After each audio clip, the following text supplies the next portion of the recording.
focusing on God is the antidote to fear. And that takes us back to the first part of this conversation where I said we need to stop focusing on ourselves. We need to stop focusing on the worry and all of that, and we must focus on God. And now we're bringing it to this part of the conversation where we see that to actually walk in that spirit of love that the Bible tells us that we have been given, we actually need to focus on God. We need to focus on experiencing Him. We need to focus on knowing Him, because when we know Him, we experience that perfect love that casts out the fear. I hope that you can track what I'm saying here.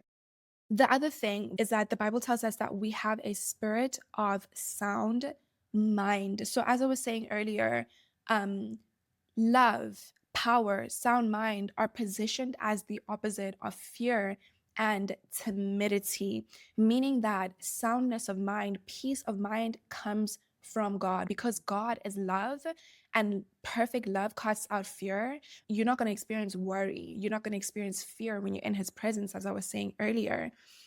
It tells us that fear, timidity, they don't come from God. And if they don't come from God, that means that they come from the enemy.